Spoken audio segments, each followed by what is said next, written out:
has a bunch of layoffs. Golden Sun is coming to Nintendo Switch Online. Fortnite becomes the biggest game ever, again. And Xbox exclusivity. Extra, extra, hear all about it.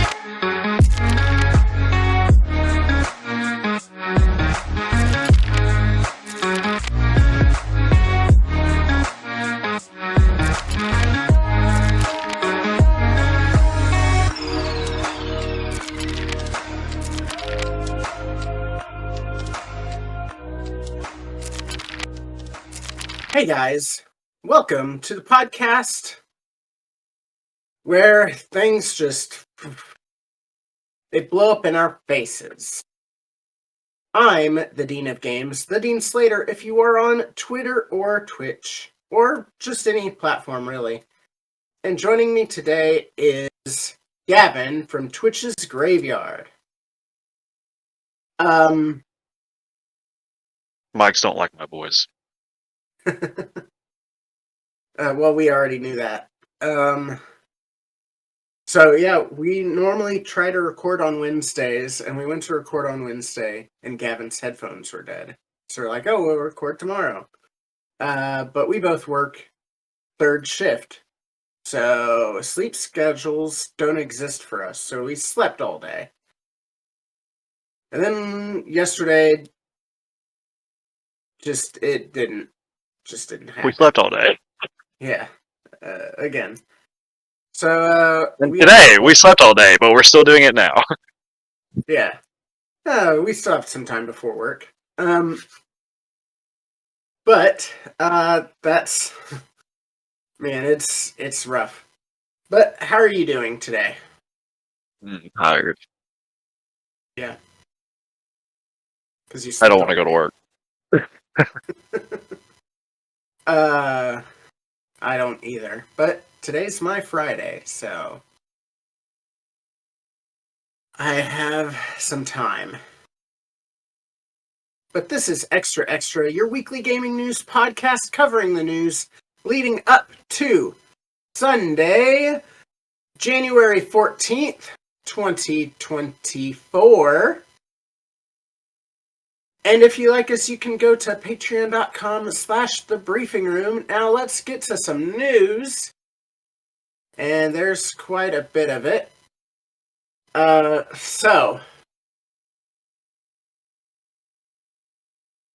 start with the icky one, and then we can have some fun. Unity announces plans to lay off 25% of its workforce. This comes from Andy Robinson at VGC. This is, it's announced that it's going to be laying off 1,800 employees. In case you didn't hear me right. 1,800 employees. This is its fourth round of layoffs in the last 12 months. And it is expected to complete the layoffs by the end of its current fiscal year, which is March.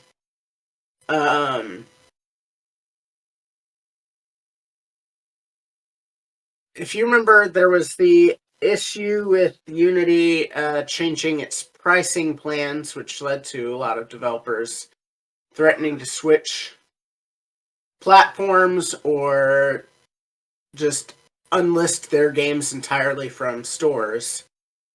And then Unity went back on its pricing plan and then announced that its CEO, John Riccitiello, who is in charge of the EA loot boxes fiasco, would be stepping down, and they brought in James Whitehurst as their interim president and CEO. And yeah.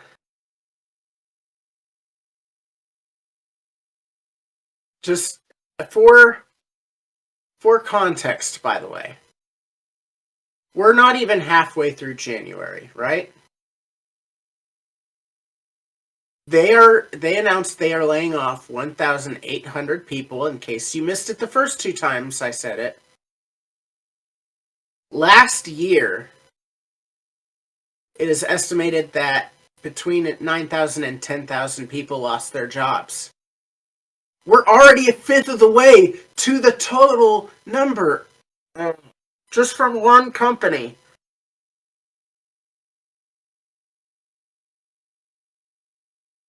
I hate it here. Yeah.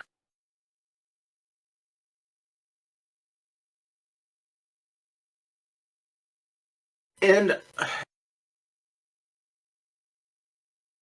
they said they needed to change their pricing plans because what they were using wasn't economically feasible. Okay. But then they didn't talk to their developers and made it really bad for developers, so it wasn't economically feasible for the developers. So then they had to walk it back. Okay. And now they're like, oh, well, now we have to lay off people.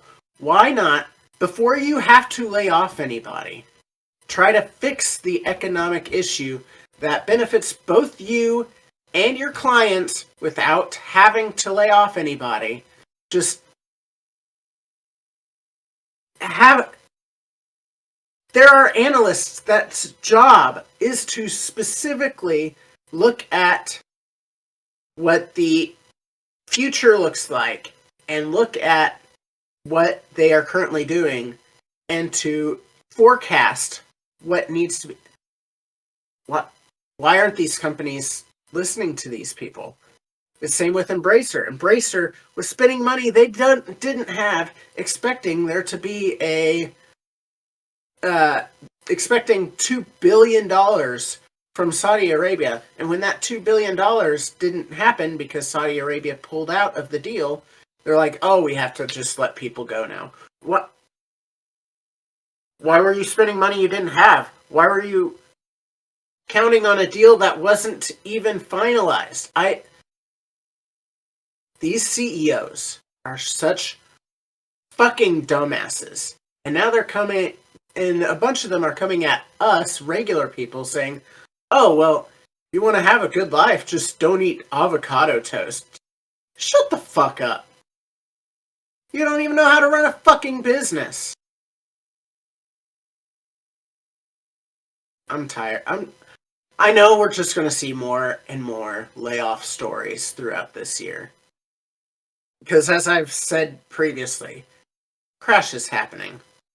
There's going to be a video game crash, and maybe even just a crash for in all facets of the economy. But god damn, I hate talking about it.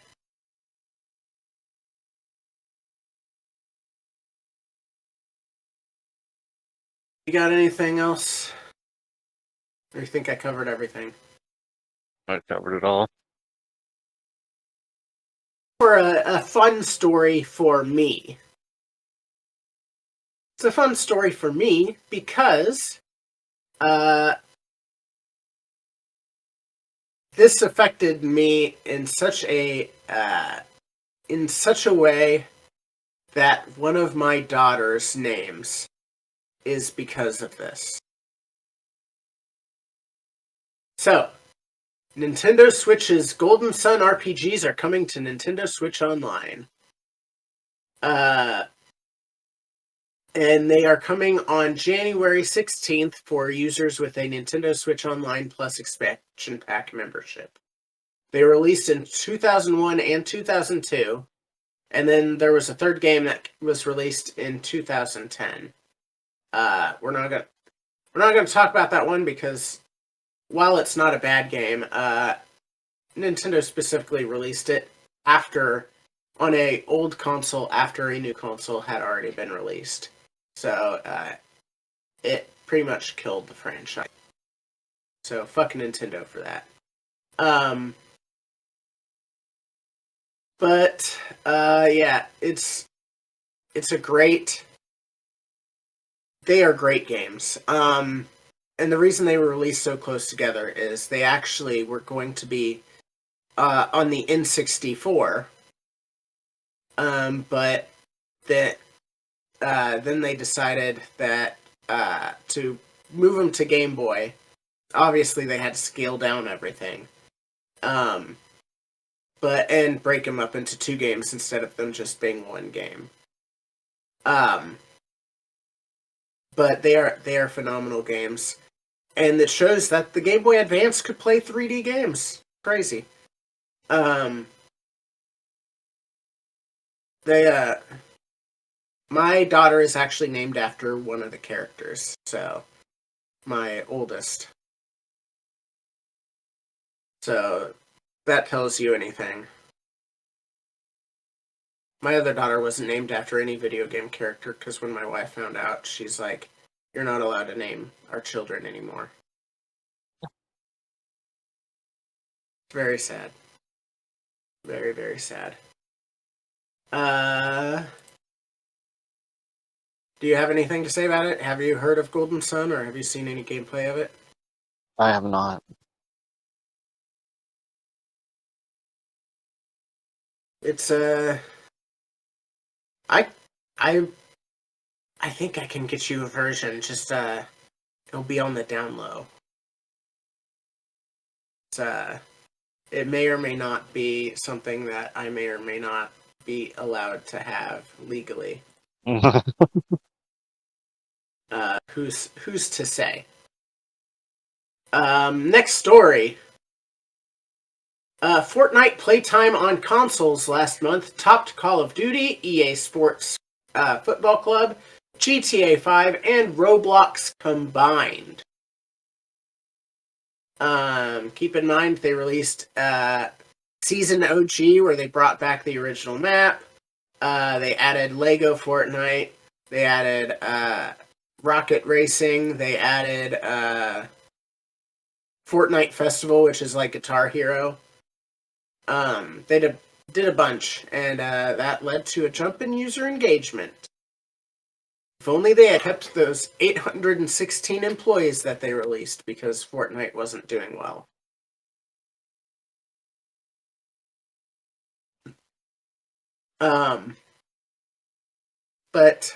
Yeah.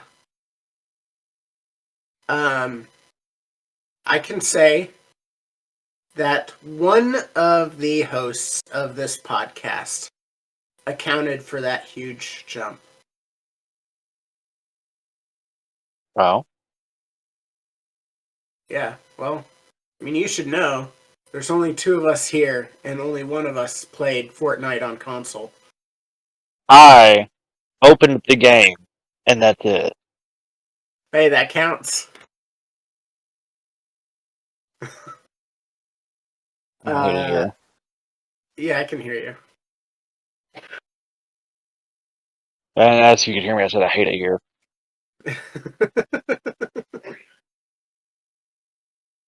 But yeah, so I heard the menus are a bit much to go through and figure out. I don't know if that's true, but There's a reason why I really just watched Lane play it, and I didn't play it myself, because I opened that bitch up and I was like, nah, I'm gonna just close this back out. yeah. All right. Sea of Thieves could be released for PlayStation and Switch. This comes after a rumor that Hi-Fi Rush could be coming to Switch. And let me tell you, people were not happy. Last week on the Nate the Hate podcast, they said that Microsoft was planning to bring one of its more acclaimed first-party games to a competing platform this year. Responding to this, Giant Bomb's Jeff Grubb said Rare Sea of Thieves could be set to make the jump to Sony and Nintendo's consoles. And so, in his new industry newsletter, Stephen Totilo said that he'd been told by a source that Microsoft has considered bringing Sea of Thieves to PlayStation possibly for an early 2024 release. So, and again, this whole thing blew up because, oh yeah, I should add, I forgot. This story was from Tom Ivan. The previous story was from also Tom Ivan. And the story before that about Golden Sun, that story, before I forget any of that, was from Andy Robinson, all of them at VGC. So there was a bunch of fan reactions, where they're like, why is Microsoft bringing their games to other consoles? Why would they do that? You don't see Sony doing it, you don't see Microsoft doing it. It's bad business. You're not going to sell consoles like that. But, you know what? Hey, Matthew, bring the camera closer. Yeah. Zoom in. Yep. Alright, there we go. Alright. Tell me what you know about drug deals, Gavin.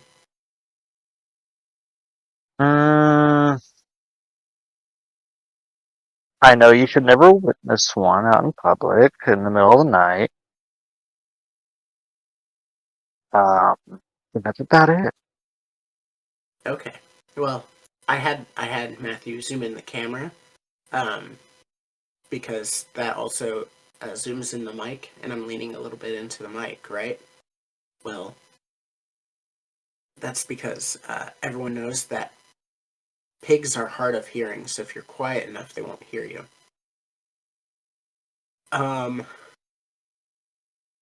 So, with drugs, what you gotta do, gotta give them a little taste, a free sample, if you will, so that they want more. And that's when you got them in grasp on your little hook. Got them. Just reel them in. And that's what Microsoft's doing here. Releasing their good games that are also decently priced on other consoles. And then you're like, oh, maybe I like Microsoft games, but I can't play all the Microsoft games. So now I gotta get an Xbox so I can play the other good games that they have. It's simple, like economics. That's all it is. I've said it before, and I'll say it again. Microsoft, Nintendo, and Sony, PlayStation are all doing their own things. Xbox is about getting people into the ecosystem, because even then, even if you didn't want to buy an Xbox but you wanted to play Xbox games, guess what? They're on PC. Now you've gotten a taste through your PlayStation or through your Switch. So now you go to your PC and you buy another Xbox game. Or you don't want to buy the game. They have a subscription service that you can then download the game onto your PC or your Xbox if you decide to buy a console. It makes sense if you actually spend any amount of time actually thinking about it. Because Hi-Fi Rush is a $40 game, I want to say. Download that. Sea of Thieves, I don't know what it's priced at, but it's basically a live service game at this point. It's not free to play, but like they have so many expansions and so much other stuff. You're getting diminishing results through the Xbox fans. How do you bring more fans in and then bring the old fans back? You bring more fans in by expanding out. So now there's more people playing, and with more people playing, the people that had fallen off are like, oh, my buddy's playing it through this system. I want to play with him. So then they start playing again. And then, of course, you can go back to Minecraft. Minecraft's what, $30? And that's Xbox too. Xbox has been doing this. I don't know. I don't know, guys. It's easy to think about. But maybe that's just me.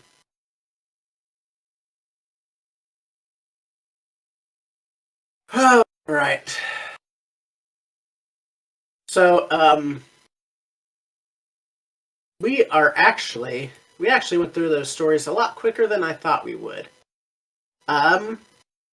So what I'll do is I will go ahead and give you guys a little scoop.